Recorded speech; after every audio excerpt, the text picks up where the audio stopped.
Hello അസ്സലാമലൈക്കും. അപ്പം നമ്മുടെ പുതിയ വീഡിയോയിലേക്ക് എല്ലാവർക്കും സ്വാഗതം കേട്ടോ. ഇന്ന് രാവിലെ എണീറ്റേക്ക് തന്നെ നല്ല മഴയാണ്. ഇപ്പോൾ വേനൽക്കാലം ആയതുകൊണ്ട് നമുക്ക് രണ്ടാമത്തെ മഴയാണ് ഇപ്പോൾ നമ്മളോട് കിട്ടുന്നത് കേട്ടോ. ഇന്ന് രാവിലെ ചെറുതായിട്ടൊന്ന് ചാറുന്നുണ്ടായിരുന്നെങ്കിലും കൂടി നേരെ വെളുത്ത് നിലത്ത് നോക്കുമ്പോൾ തന്നെ നല്ല മഴ ഉണ്ടായിരുന്നു. അങ്ങനെ കുട്ടികൾ ഇന്ന് കുടയൊക്കെ ആയിട്ടാണ് ഇന്ന് മദ്രസയിലേക്ക് പോയത് കേട്ടോ. പിന്നെ നമുക്ക് വെള്ളത്തിന് നല്ല ക്ഷാമം ഉണ്ടായിരുന്നു. അപ്പോൾ കിണറിന് എന്തായാലും നല്ല സമാധാനമായി കാണും. വെള്ളമൊക്കെ ഇപ്പോൾ ചെറുതായിട്ട് ആയിട്ടുണ്ട് കേട്ടോ. അൽഹംദുലില്ലാ മഴ പെയ്ത കാരണം കൊണ്ട് ഇപ്പോൾ വെള്ളമൊക്കെ ആയിട്ടുണ്ട്. പിന്നെ അങ്ങനെ മഴ തകർത്ത് പെയ്യുന്നുണ്ട് കേട്ടോ. അപ്പോൾ നമുക്ക് എന്തായാലും രാവിലത്തെ ചായയും കടിയൊക്കെ ഉണ്ടാക്കണമല്ലോ. അപ്പോൾ ഫെമിക്കുട്ടി കാണുന്നുണ്ട് ചെങ്കി ഓളൊന്ന് ദോശ ഉണ്ടാക്കണം എന്ന് ഇങ്ങനെ ഭയങ്കര ആഗ്രഹം. അപ്പോൾ ഓരോന്ന് നമ്മൾ ചെയ്യുന്നതിനിടയ്ക്ക് ഇങ്ങനെ വരികയൊക്കെ ചെയ്യും കേട്ടോ. ചോദിച്ചാലേ മതി മതി ഇത് 2 ദിവസമായി ഇപ്പോൾ ഒന്നിൽ. അടുക്കളയിൽ ഇങ്ങനെ നിന്ന് ചൂടാണെന്നുണ്ടെങ്കിലും പുറത്തുനിന്ന് മഴയും നല്ല കാറ്റും നല്ല തണുത്ത കാറ്റ് വരുന്നുണ്ട് കേട്ടോ പുറത്തുനിന്ന്. അപ്പോൾ നല്ല കാറ്റും ഉണ്ട് മഴയുണ്ട്. അപ്പോൾ ഏകദേശം മഴയൊക്കെ ഒരു കുറേശ്ശെ ഇങ്ങനെ കുറഞ്ഞ് വരുന്നുണ്ടെങ്കിലും കൂടി നല്ല കാറ്റും ഉണ്ട് കേട്ടോ. അത് കാരണം നല്ല അടുക്കളയിലേക്കൊക്കെ നല്ല കാറ്റ്. അപ്പോൾ ഫെമിക്കുട്ടിക്കാണെങ്കിൽ രാവിലെ എണീച്ച് വന്ന് നോക്കി നോക്കുമ്പോൾ എന്നാൽ പിന്നെ ഹോർലിക്സ് ആയിക്കോട്ടെ എന്ന് പറഞ്ഞ് നമ്മുടെ മദ്രസയിലേക്ക് പോകുമ്പോൾ അത് മാത്രം കുടിച്ചിട്ടാണ് പോവട്ടോ. അപ്പോൾ ഞാനിതിപ്പോൾ എന്തോ ഹോർലിക്സ് എന്ന് വേണ്ടി മെയിനായി കാണിക്കുന്നില്ല. അപ്പോൾ ഇത് മേടിക്കണതാണ് ലാഭം കേട്ടോ. കുപ്പിനെക്കാട്ടിലും നമുക്ക് പെട്ടെന്ന് ഉണ്ടാക്കാനൊക്കെ ഈ 5 രൂപയുടെ ഒരു പാക്കറ്റ് മതി. അങ്ങനെ അത് ഒരുക്ക് കൊടുത്ത് അങ്ങനെ കറണ്ട് പോയി ഉഷാറായല്ലോ. അപ്പോൾ പിന്നെ രാവിലത്തെ നമ്മളെ പണികൾക്കൊക്കെ മെനക്കെടല്ലേ. ദോശയ്ക്ക് ഞാൻ ഈ ചമ്മന്തി ഉണ്ടാക്കിയിട്ടാണ്. ചമ്മന്തി അല്ല തക്കാളി ചമ്മന്തി എന്ന് പറയാം. പിന്നെ ഒരു മാങ്ങൊക്കെ കിട്ടിയതിനെ കഴിച്ചു. മഴയൊക്കെ കുറഞ്ഞ് ഉച്ചക്ക് മീനൊക്കെ പൊരിച്ച് മോരുകറിയാണ് കേട്ടോ വെച്ചത്. പിന്നെ പപ്പടം പൊരിക്കുകയും ചെയ്ത്. അതാണ് ഉച്ചക്കത്തെ ഫുഡ് കേട്ടോ. പിന്നെ അതങ്ങനെ പരിപാടികളൊക്കെ കഴിഞ്ഞു. പിന്നെ അത് പാടത്ത് കണ്ടം പൂട്ടാനായിട്ട് വന്നപ്പോൾ എടുത്തൊരു വീഡിയോ ആണ് കേട്ടോ. കണ്ടം പൂട്ടിയിട്ട് നെല്ല് ഇട്ടിട്ടുണ്ട്. ഇപ്പോൾ പയറ് നെല്ലൊക്കെ ഒരു തലക്ക പയറ് ഒരു തലക്ക ബാക്കിയുള്ളതൊക്കെ നെല്ലൊക്കെ ഇട്ടിട്ടുണ്ട് കേട്ടോ. അപ്പോൾ ട്രാക്ടർ വന്നിട്ടുണ്ട് വെച്ചെങ്കിൽ ഞങ്ങൾ അയൽവാസി കുട്ടികളുണ്ട് കേട്ടോ. അപ്പോൾ ഓൻ എന്തായാലും അൻഷു പറയും ഓനക്ക് ട്രാക്ടറിൽ കയറണം എന്ന് ഭയങ്കര ആഗ്രഹം. ഫാദ്യനും ഉണ്ടെങ്കിലും കൂടിയിട്ട് ഓൻ അങ്ങനെ കയറിയിട്ടില്ല. അപ്പോൾ അൻഷുഫ് കയറിയിട്ടുണ്ട് ട്രാക്ടറിൽ കേട്ടോ. അപ്പോൾ ആ ഒരു വീഡിയോ എടുത്തതാണ്. ഒന്ന് കണ്ടു നോക്കിയോ കേട്ടോ. പിന്നെ ചെറിയ മിസ്റ്റേക്കൊക്കെ ഉണ്ടാവും. മോൻ എടുത്തുന്ന വീഡിയോ ആണ് കേട്ടോ.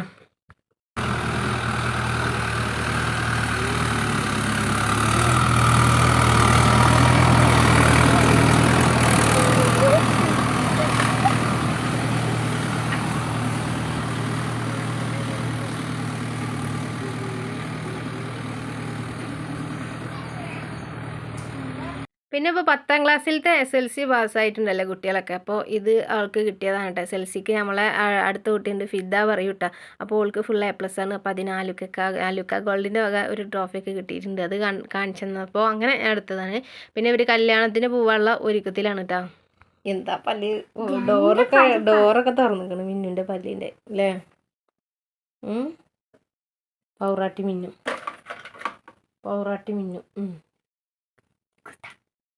എങ്ങടാ പോണാവോ? കല്യാണം ഉണ്ടോ? എവിടെ കല്യാണം? അത് ശരി, അറിയാത്ത കല്യാണത്തിനാ പോണ്? ഞങ്ങളല്ലാതെ അറിയണ കല്യാണങ്ങൾക്കാ പോവുക. അറിയാത്ത കല്യാണത്തിനാ? നോക്കട്ടെ ഇങ്ങോട്ട് ഇരിഞ്ഞാ നോക്കട്ടെ.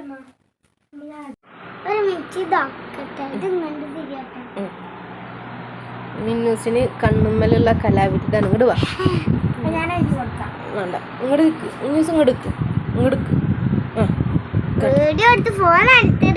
ഇല്ല അന്നെ ഞാൻ മുഖത്ത് കരിയാക്കിയാലും ഫോണ് നിലത്തിടൂല. പോരെ. കണ്ണ് ചുമ്മ് നേരെ ചുമ്മ മീക്കരുത്.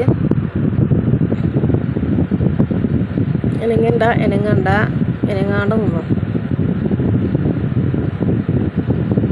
കട്ടി കൂട്ടിയാ ഒളുകളാ നോട്ടെ. വല്ലാതായിട്ട് ഒരുക്കാൻ അറിയില്ല എന്നുണ്ടെച്ചെങ്കിലും കണ്ണെഴുതി കൊടുക്കാൻ മുടി കെട്ടിക്കൊടുക്കുക അതൊക്കെ ഞാൻ ചെയ്ത് കൊടുക്കും കേട്ടോ. പിന്നെ ഫെമിക്കുട്ടീൻ്റെ മക്ത കുത്തണത് ഹിജാബ് എന്താ പറയുക എങ്ങനെയാണ് എന്നൊക്കെ ഉള്ള ഫ്രണ്ട് ചോദിക്കുന്നൊക്കെ പറയാം. അപ്പോൾ അതുകൂടി കാണിക്കുന്നുണ്ട് കേട്ടോ. അവർ ഒന്ന് കാണിക്കുന്നൊക്കെ പറഞ്ഞിട്ടുണ്ടായിരുന്നു. പിന്നെ ഇതിൻ്റെ മാമൻ്റെ മോളി ആസി ഉണ്ടാക്കിയതാണ് കേട്ടോ. ഫെമീന്ന് എഴുതിയിട്ട് ഫഹ്മിദ എന്ന പേര് ഫെമീന്ന് വിളിക്കാനുള്ള. അപ്പോൾ അത് എഴുതിയിട്ട് ഇന്നവരെ മിന്നൂസിനും ഉണ്ട്. മിന്നൂസ് ആകെ തല കറങ്ങി. ഇത് നേരം പോലെ മറിച്ചിട്ട് തിരിച്ചിട്ടാണ് എടുക്കണത്. അതെ എങ്ങനെ കൂടി ഉണ്ടാ മിന്നൂസ് നേരിക്കണ അത് തിരിഞ്ഞിട്ട് എടുക്കണ.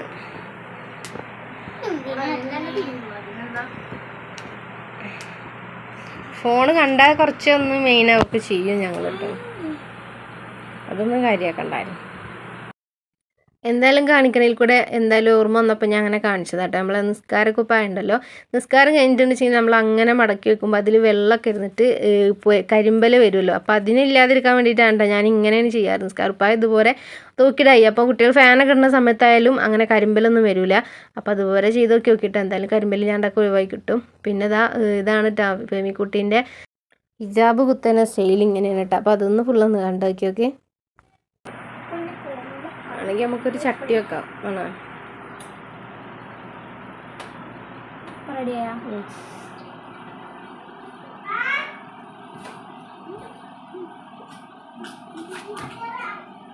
പിന്നെ സൗണ്ട് ഞാനവിടെ കട്ടാക്കിയത് കേട്ടോ. നമ്മൾ ഫാനിൻ്റെ കാര്യം ശ്രദ്ധിച്ചില്ല. ഫാനിൻ്റെ സൗണ്ടിൻ്റെ കാരണം കൊണ്ട് ക്ലിയർ ആവണില്ല. മോള് പറഞ്ഞു തരികയൊക്കെ ചെയ്യുന്നുണ്ട് കേട്ടോ. അപ്പോൾ ഇതുപോലെ പിടിച്ചിട്ട് സൈഡിൽ നിന്ന് എടുത്തിട്ട് ടൈറ്റാക്കി കുത്തുക എന്നൊക്കെയാണ് പറയുന്നത്. എന്നിട്ട് ഇങ്ങനെ പിടിച്ചിട്ട് നല്ല ടൈറ്റിൽ പിടിച്ചിട്ട് കൊടുന്ന് പിന്നെ വെച്ച് കഴിഞ്ഞിട്ടുണ്ടെങ്കിൽ ഊരി പോരില്ല ലൂസായിട്ട് എന്നൊക്കെയാണ് പറയുന്നത്. അപ്പോൾ ഇതുപോലെ കൊടുത്തിട്ട് മേലെ കുത്തി കൊടുക്കും കേട്ടോ. മേലെ വരെ അവൾ കുത്തുമ്പോൾ പിന്നെ താഴത്തേക്ക് ഞാൻ തന്നെ കുത്തി കൊടുക്കണം. അതിന് ഇന്നെ തന്നെ കാത്ത് നിൽക്കും കേട്ടോ. കുത്തി കൊടുക്കാൻ കറക്റ്റ് ശരിയാവില്ല എന്നൊക്കെ പറഞ്ഞിട്ട്. അപ്പോൾ പിന്നെ അത് ഞാൻ തന്നെ കുത്തി കൊടുക്കാറ്. ചെക്കനാണെന്നുണ്ട് വെച്ചെങ്കിൽ ലാസ്റ്റേ മാറ്റുള്ളൂ കേട്ടോ. ഓന് ഇവരൊക്കെ കഴിയട്ടെ എന്ന് പറഞ്ഞിട്ട് ഇങ്ങനെ നിൽക്കുന്നുണ്ട്. അത് ഇവരെ കണ്ട് കഴിഞ്ഞ് പുറത്തേക്ക് ഇറങ്ങാൻ നിൽക്കുന്ന നേരത്തെ ഒറ്റ പോക്കും. ഓർക്ക് പിന്നെ വേഗം മാറ്റൽ കഴിയുമല്ലോ. അപ്പോൾ ഇങ്ങനെയാണ് ഫൈനലായിട്ടിട്ട് അവളെ ഹിജാബിൻ്റെ സ്റ്റൈല്. അപ്പോൾ എല്ലാവർക്കും ഇഷ്ടമായല്ലേ എന്നൊക്കെ കമൻറ്റ് ചെയ്യണേ. അപ്പോൾ ലാസ്റ്റ് ഇതാ കഴിഞ്ഞതിന് ശേഷം ഒരു ഫോട്ടോ ഒക്കെ എടുത്തിട്ടുണ്ട് കേട്ടോ. അപ്പോൾ നല്ല പെട്ടെന്ന് ഈസി ആയിട്ട് മക്കൾക്ക് കുത്തി പഠിക്കാൻ പറ്റിയൊരു രീതി തന്നെയാണ്. ഞാൻ പറഞ്ഞില്ലേ എല്ലാവരും കഴിയുമ്പോഴത്തേനും മാറ്റി റെഡി ആയി വരുന്നു. അപ്പോൾ പിന്നെ അവർ പുറത്തേക്ക് ഇറങ്ങുമ്പോഴത്തേനും ഓന് കുപ്പായും പാൻറ്റൊക്കെ എടുത്തിട്ട് വന്നിട്ടുണ്ട് കേട്ടോ. പിന്നെ അങ്ങനെ കുറേ ഒരുക്കാനത്തിൻ്റെ ആവശ്യങ്ങളൊന്നും ഒരുക്കില്ലല്ലോ. ഇവിടെ മെന്നൂസ് ആണെങ്കിൽ ഇതപ്പാൻ്റെ മടിയിൽ കയറിയിരിക്കുന്നുണ്ട്. ഇതാണ് ഇക്കാൻ്റെ ഉപ്പയാണ് കേട്ടോ. അപ്പോൾ അവരിതാ മാറ്റിലൊക്കെ കഴിഞ്ഞിട്ട് ഇങ്ങനെ പോയി. ഞാൻ പോയിട്ടില്ല കേട്ടോ. അവരെല്ലാവരും കൂടിയിട്ട് പോയിട്ടുണ്ട്. അപ്പോൾ ഞാൻ അവർ പോയിട്ടാണെങ്കിൽ ബാക്കി പരിപാടി ഇപ്പോൾ മൊത്തം അലങ്കോലാക്കിയിട്ട് ഇട്ടിട്ടാണ്. അതൊക്കെ കഴിഞ്ഞിട്ട് വേണം ചെയ്യാനുണ്ട് കേട്ടോ. പിന്നെ ഇതാണ് നമ്മളെ വീട്ടിലേക്കുള്ള വഴി. നമ്മൾ ഫസ്റ്റ് വീഡിയോ കാണുന്നവർക്കൊന്നും ഒരു മനസ്സിലാവില്ല. അപ്പോൾ ഈ ഒരു പാടവരമ്പത്തിൽ കൂടെയാണ് കേട്ടോ നമ്മൾ വീട്ടിലേക്ക് വരിക. ഇത് ഞങ്ങൾ അയൽവാസിയുടെ വീടാണ് കേട്ടോ. ബേബീച്ചി പറയും ചേച്ചിയുടെ വീടാണ്. അപ്പോൾ ഇങ്ങനെ പാടത്തിൽ കൂടെയാണ്. ഇനിയിപ്പോൾ നെല്ലൊക്കെ ഇട്ടിട്ടുണ്ട്. നെല്ലൊക്കെ ഇങ്ങനെ മുളച്ച് ചെറുതായി വരുന്നുണ്ട്. ഇപ്പോൾ ക്യാമറയിലൊന്നും കാണുന്നില്ല കേട്ടോ. വൈകുന്നേരമായി. ഇനി വൈകുന്നേരത്തെ കുറച്ച് പരിപാടിയും കാര്യങ്ങളൊക്കെ ഉണ്ടല്ലോ നമുക്ക്. അപ്പോൾ അതൊക്കെ ചെയ്യാനൊക്കെ ഉണ്ട് കേട്ടോ. അപ്പോൾ ഇനി എന്തായാലും നമ്മൾ അന്നത്തെ വീഡിയോ എത്രയുള്ളൂ ഇഷ്ടമായോ ഇല്ലേ എന്നൊക്കെ കമൻറ്റ് ചെയ്യുക. പിന്നെ ഇനി വർഷക്കാലമൊക്കെ ആയി ഇതിൽ നെല്ല് കതിരൊക്കെ വന്ന് നല്ല ഭംഗിയാട്ടോ. ട്രാക്ടറിലും കാര്യങ്ങളൊക്കെ ആയിട്ട് മുന്നേ ഒരുപാട് വീഡിയോസൊക്കെ ഇട്ടിട്ടുണ്ട്. അത് കാണാൻ താല്പര്യം ഉണ്ടെങ്കിൽ ഒന്ന് കയറി കണ്ടു നോക്കി നോക്കണേ. പിന്നെ നമ്മുടെ ചാനലിൽ സബ്സ്ക്രൈബ് ചെയ്യേണ്ട കാണുന്ന വീട്ടുകാരുണ്ടെങ്കിൽ ഒന്ന് സബ്സ്ക്രൈബ് ചെയ്ത് സപ്പോർട്ട് ചെയ്യട്ടോ. ഇഷ്ടപ്പെട്ട മാക്സിമം എല്ലാവർക്കും ഒന്ന് ഷെയർ ചെയ്ത് കൊടുക്കുക. അപ്പോൾ നമുക്ക് അടുത്ത വീഡിയോ ചെയ്യണം. അതുവരേക്കും അസ്സലാമു അലൈക്കും.